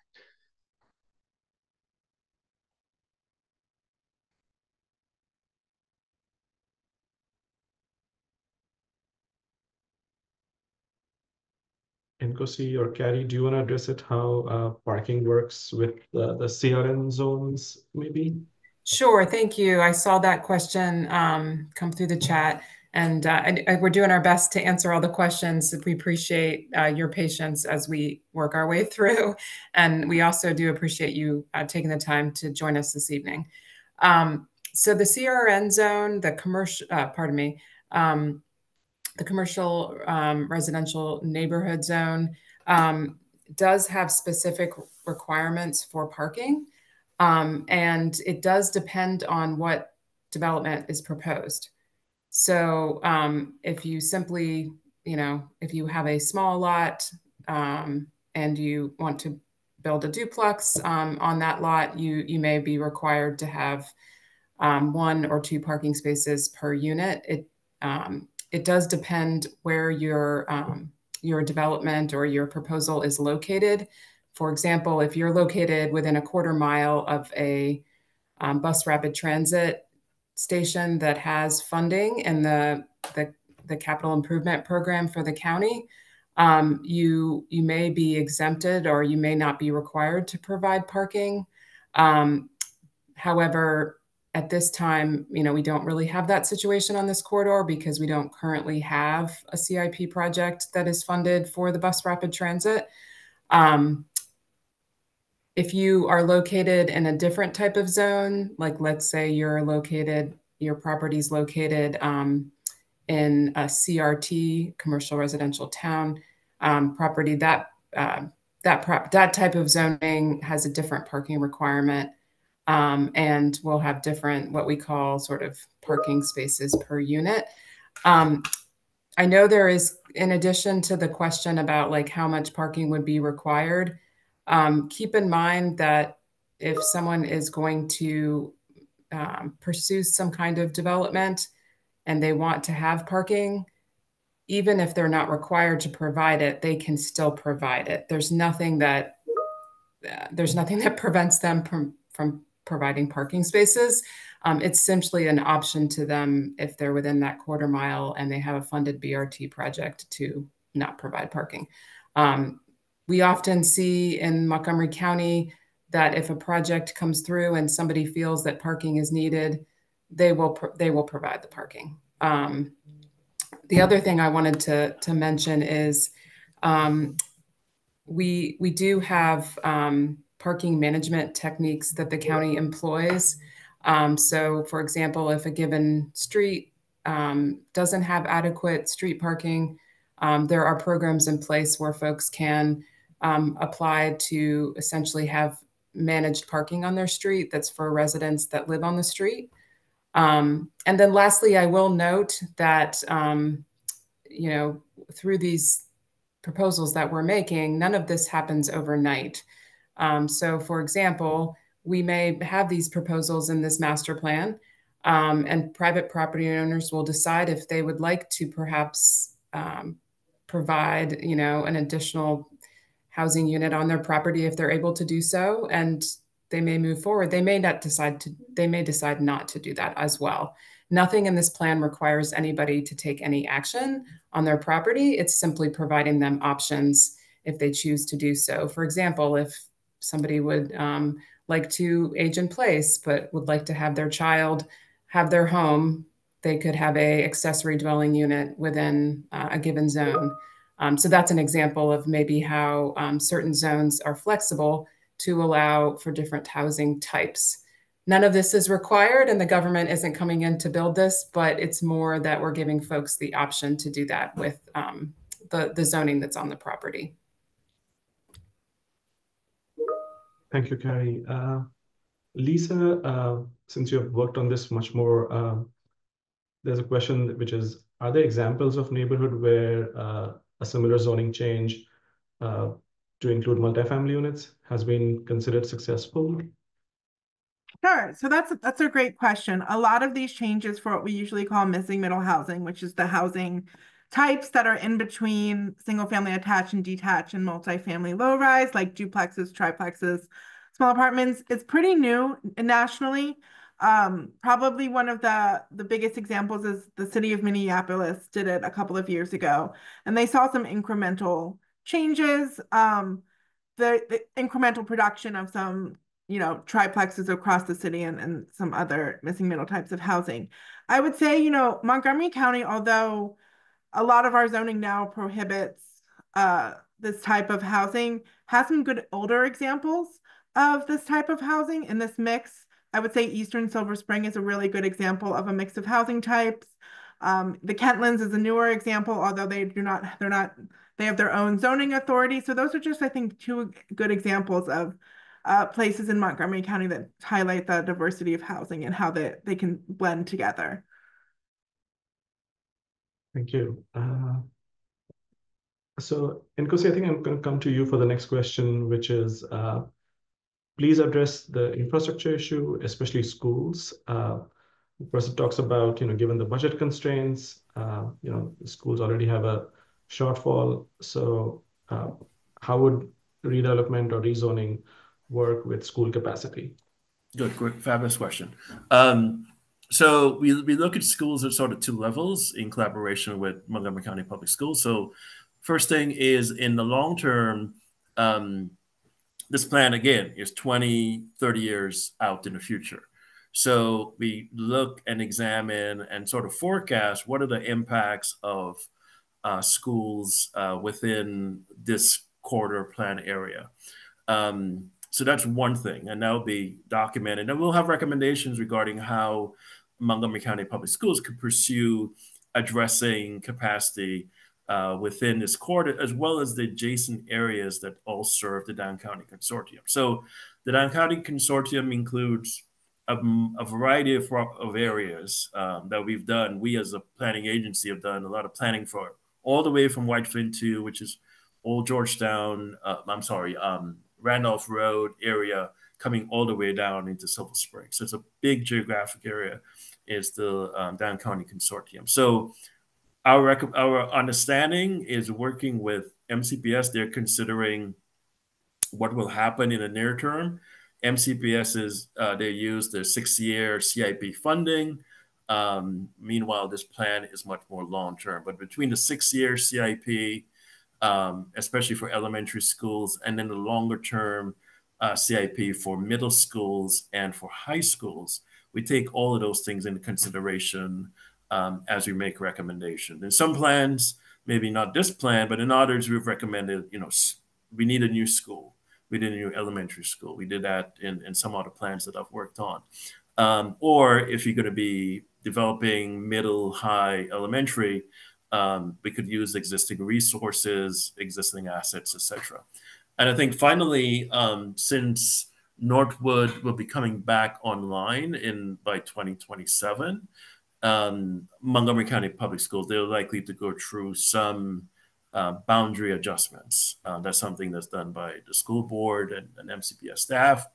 And that would obviously have, community input and conversations, et cetera. And that's another way in terms of how the school system will be addressing school needs in the near term. One other thing to add is that all new development pays impact taxes, both transportation and schools. And so if there was new housing built, they would pay a school's impact tax that would go to MCPS to help fund capacity adding projects to help mitigate the impact of new development. Great. I think, sorry, I'm looking for some questions here.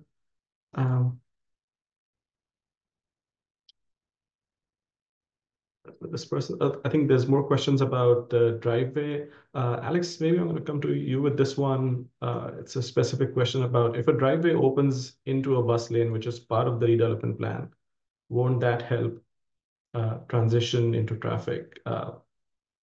And again, the person asked about like the need to eliminate someone's driveways. Could you sort of reiterate that that's not part of the proposal? Thanks.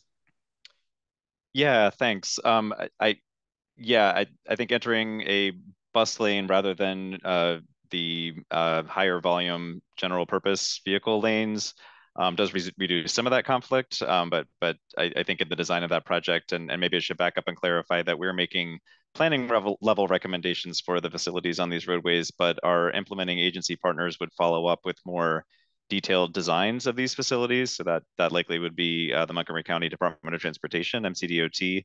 And for the purposes of those dedicated bus lanes, helping to reduce delays for buses, that would likely not be ideal. So with redevelopment over time, I think the intent would still be to relocate driveways to adjacent properties onto other streets as that is possible. But as I mentioned before, that would only happen with the redevelopment of those properties or other capital project efforts.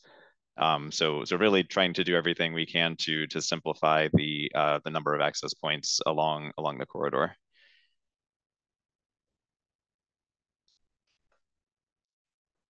Alex, so while I have you here, can you also address this question about if there's data, how much slower University Boulevard traffic is since the 2 lanes have been dedicated for buses? And how recently have Montgomery County or Vermont routes been analyzed and overhauled for greater efficiency? Can people pay for the rides and find bus schedules through their smartphone? Thanks.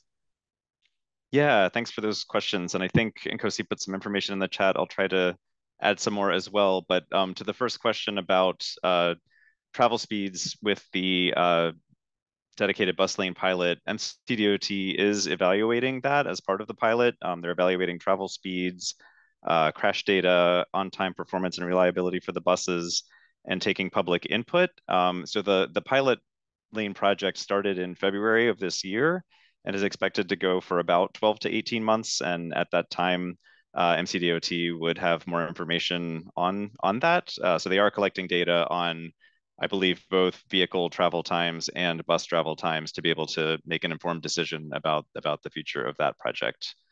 To the later question about a kind of efficiency or comprehensive redesign, actually both MCDOT and WMATA are nearing the completion of their comprehensive bus evaluation and redesign efforts. And so I can put some more information about those projects in the chat as well. But they are taking a comprehensive look at how to operate their systems more efficiently and make sure that the buses are going where they need to go to carry passengers. And then I think the final question was about using smartphones for information and payment.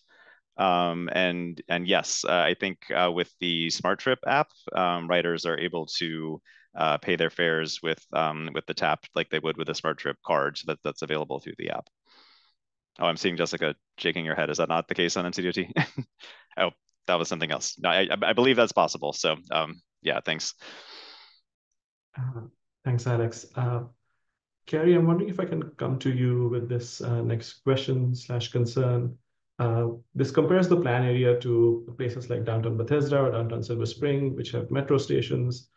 And are we considering that level of development in a place such as the corridor, which has limited access to public transport at this point?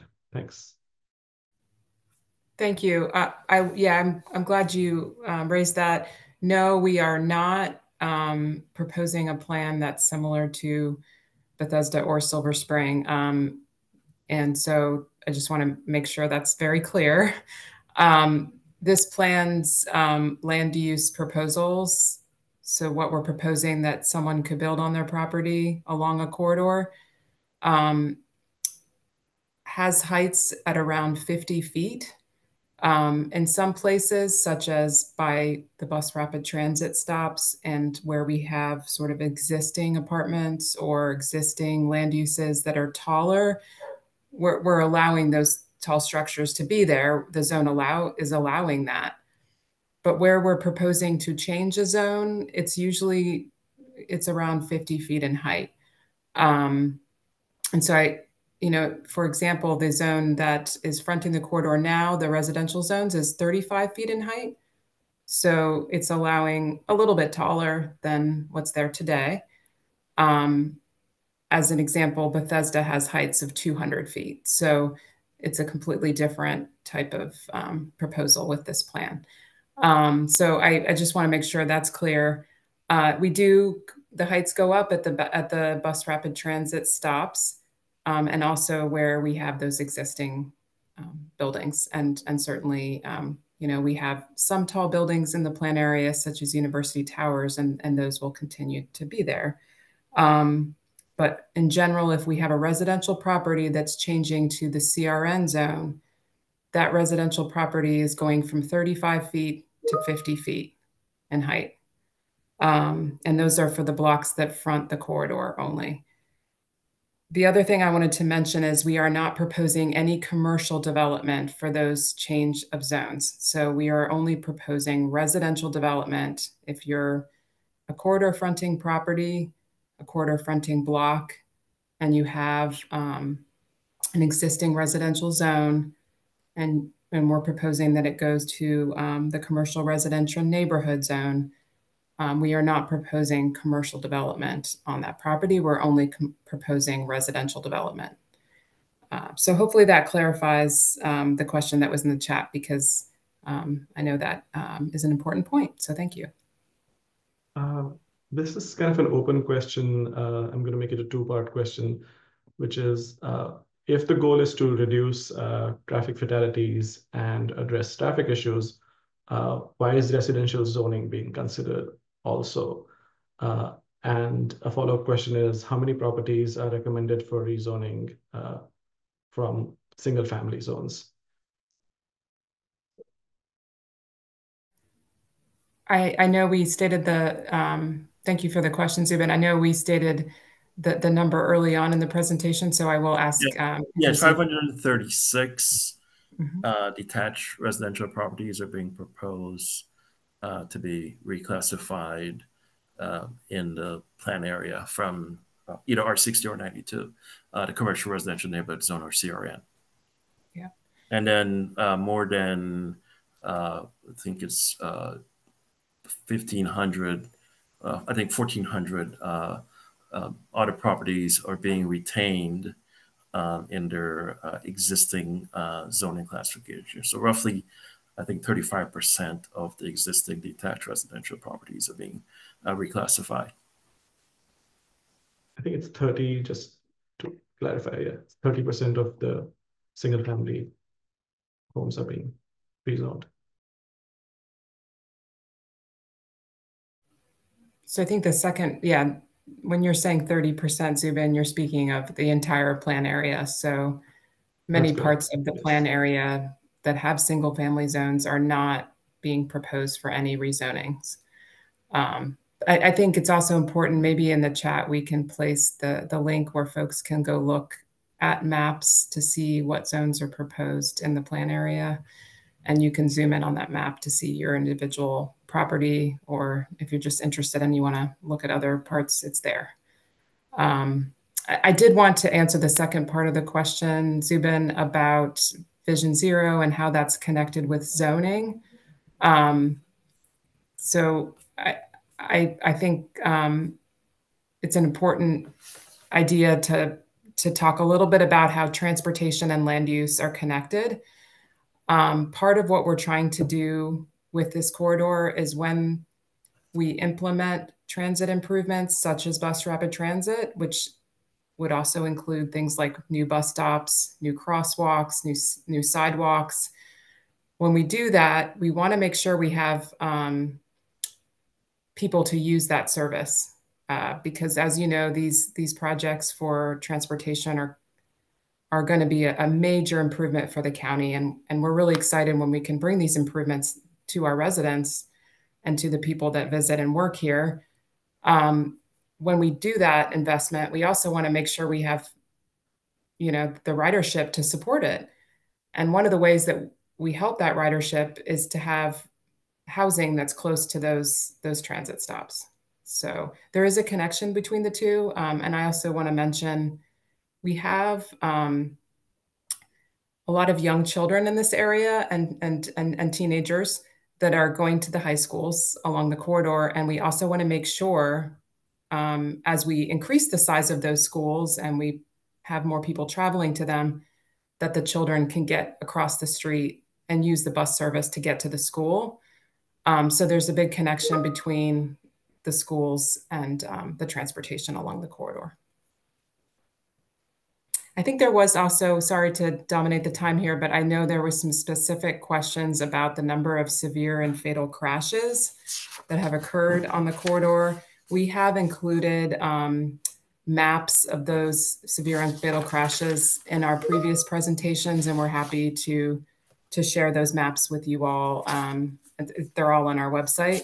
But yes, we have locations of where the crashes occurred over the timeframe that I mentioned. And so perhaps we can put a link to that for you all to see.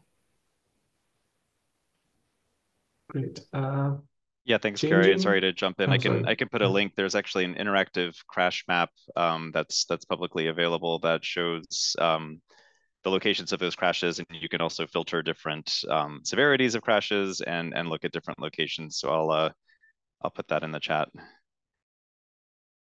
Great. Thanks, Alex. I think I'm going to change track a little bit here and ask a question for Steve, our environmental planner. And the question is, I would like the environmental recommendations to include elements that are not only about Parks and Rec type of green spaces, but important stands of forest and critical habitat for sustainability and environmental health. So I think the person summarizes the question for us, which is, can you tell us how wild and natural spaces will be protected under this plan? Okay, yeah, sure. Obviously, a fair bit of this plan area is already developed. The most significant natural areas are in Sligo Creek, Stream Valley Park, and those clearly are going to be protected as part of the the park system, and the stream buffers that are applied around those. As for any other properties that may be forested, and I think there's a forested area to the south of University Boulevard corridor that Chuck can probably remind me, but I think there may be some interested in having park acquisition down there. Obviously that's one of the best ways to protect it. Beyond that, really any property that has a stream running through it will be protected. At least the stream, there's a stream buffer that's applied during the development review process. It starts at basically 100 feet from the top of bank on either side of the stream. That's if it's a perennial stream that would be running year round, or if it's an intermittent stream, which means that it runs part of the year when there's a high water table. So in either of those cases, there would be a stream buffer that would be applied at the time of the development review process. So those are the major tools that we have for being able to protect the more significant natural areas and some of the sensitive resources such as streams. We'll add that stream buffer would also incorporate any 100-year floodplain areas if they extend beyond the 100-foot minimum stream buffer, as well as any wetlands that might lie at the edge of that 100-foot buffer. The buffer would be bumped out to incorporate that, as well as steep slope areas. So those buffers can get bigger than the 100 feet, thanks to the buffer requirements in our environmental guidelines. Great. Thanks, Steve. And Kosi, I'm going to come to you with this rather technical question, which is, can you clarify what upzoning classifications will require site plan application? And in that case, what requirements the planning department can impose? But when you speak to that, can you also clarify for the rest of the audience what site plan application would mean for someone? Sure. So within the county's zoning ordinance, we have a variety of approvals. So the first one typically for, again, the commercial residential zones typically is a concept plan or a sketch plan that sort of gives a sort of a higher level review of what's being proposed. And typically that's linked to a variety of public benefits that's associated with the development. Next would be a preliminary plan of subdivision that primarily deals with sort of lotting patterns, block patterns, dealing with infrastructure, streets, utilities, roadways, environmental issues, natural resources, etc. And then you're drilling down. The next level will be a detailed site plan, which will incorporate what we would experience once this project is built. So that's width of the sidewalks, the streetscape, the architecture of the building, where there are open spaces, etc. That's all part of a site plan. So in this case, if it's a site plan, and if it's within as the zones as they're constructed today, and that's really key.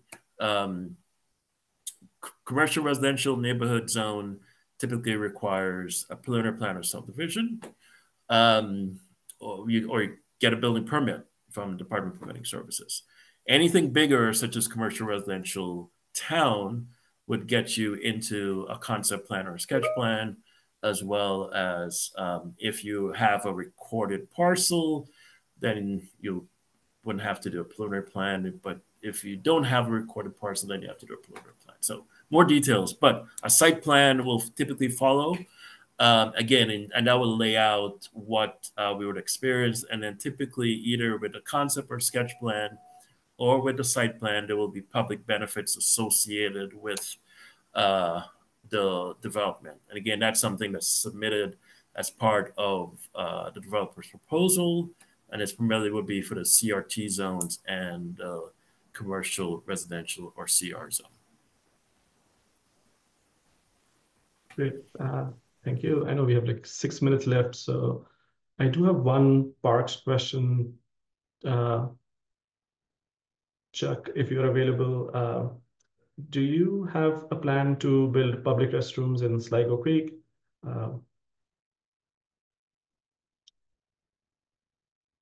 But we have Chuck on the. Yeah, I'm here.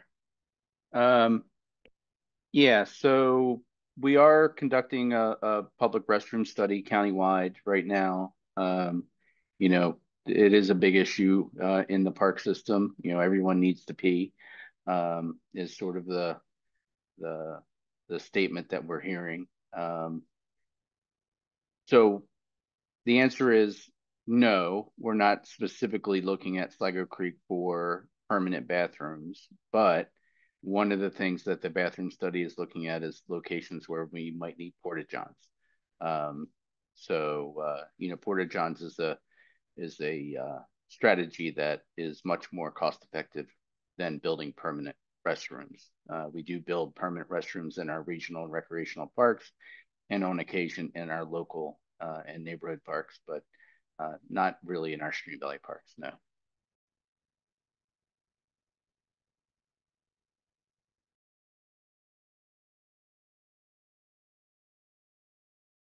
All right. Let me see. Alex, I'm going to ask you this one question, which is about sort of an immediate concern that this person and their neighbor shares is that reducing lanes, it seems that the plan assumes less cars. Has there been a reduction in car traffic along BRT corridors on Colesville, for instance? Understanding that no lanes have been removed there, though. So could you speak to if BRT construction or development actually leads to cars reduction? Yeah, thanks for the question. I think the best way I can answer that is that it remains to be seen. The Flash BRT service is bus service is in operation along Colesville Road today, but there are not yet dedicated lanes for that service. So that's something that MCDOT is working through currently. I don't believe that there was a reduction in vehicle traffic that sort of precipitated or led to the development of the bus rapid transit corridor there. I think this is more of a systemic approach to trying to improve transit connectivity throughout the county. The countywide functional master plan of transit ways called for a number of dedicated transit lanes throughout the county. And so to the question of whether the BRT can reduce the number of cars, that also takes time. And so building out a multimodal network really relies on having a viable option for connections to the destinations that people want to travel to. And so one corridor is great, but multiple corridors can help to make those connections that really make this a viable option for travel. So, you know, we could point to relative areas of the county that have higher and lower level of transit use, and correspondingly tend to have higher and lower, or vice versa, lower and higher levels of automobile use. And so there is sort of an inverse relationship of the more multimodal and the more options there are for walking, biking, and rolling, the more options there are for transit travel, the fewer vehicle trips there tend to be. But for a specific corridor like Colesville Road, I think that still remains to be seen as that project is implemented. Great. I think we have time for one final question before we close. So I think, Carrie, I'm going to turn to you with this question, which is the person asks, I know selecting developers comes down the road and there'll be an opportunity for public involvement. However, I'm curious if staff came to any of their recommendations because they are informed by already expressed developer interest. So the answer to that is no. We haven't received any sort of applications for development in this plan areas. The most recent one we've received is for 1910 University Boulevard, and that the Hartazan congregation essentially proposed senior housing on their property, and that went through the planning board already.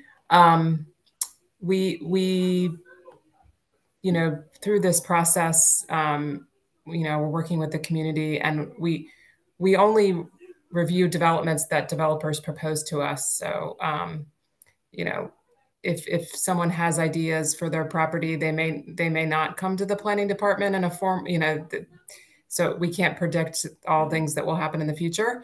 But at this time, we don't have any development proposed. We do see with master planning that it is a long range effort.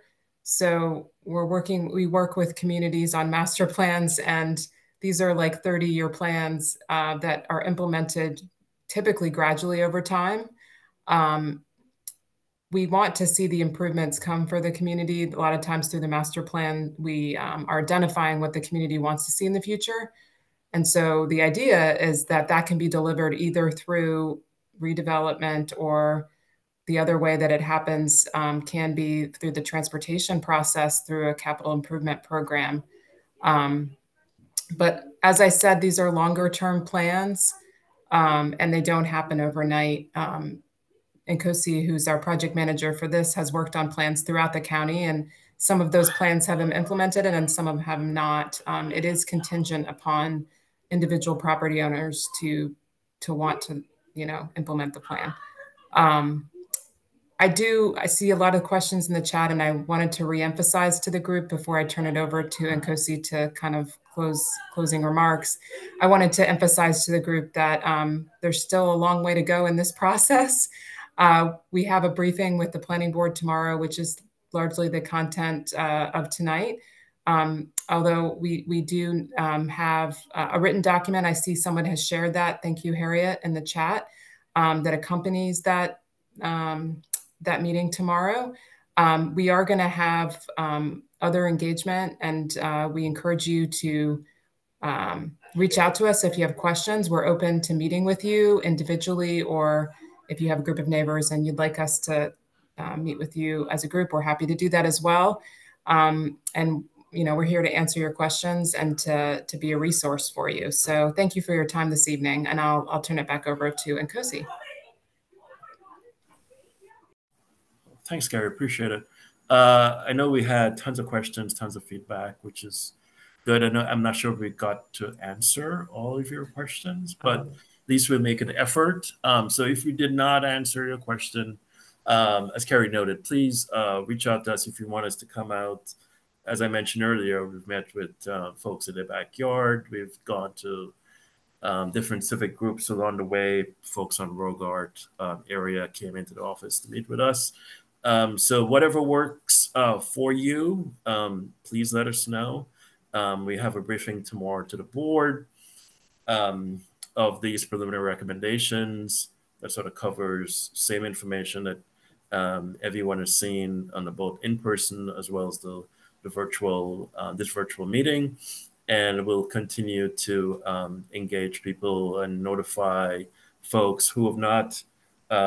Every public meeting, I just want to say this, every public meeting that we've had, in person at least, there's always a couple of people that says, this is the first time we're hearing about it. So clearly, we want to continue to reach out to folks to make sure that you're informed of what is happening in your neighborhood. So please if you have not yet done this, please go to our website, montgomeryplanning.org/UBC. Sign up for our electronic newsletter. That's one of our ways in terms of pushing out information. So if you or a neighbor wants to stay up to date of what's happening, that's one of our primary ways, in addition to mailing people, noticing in terms of the traditional mailing. So again, we appreciate the 2 hours you spent with us. There's more to come on this project, and we'll many of your answers will be answered as we continue to move forward on it. If you can, tomorrow you could watch the planning board session, which will be around 9:30 in the morning. It will be recorded, and likewise will be posted on our project webpage. So again, on behalf of everyone here, thank you for your time, and stay in touch with us.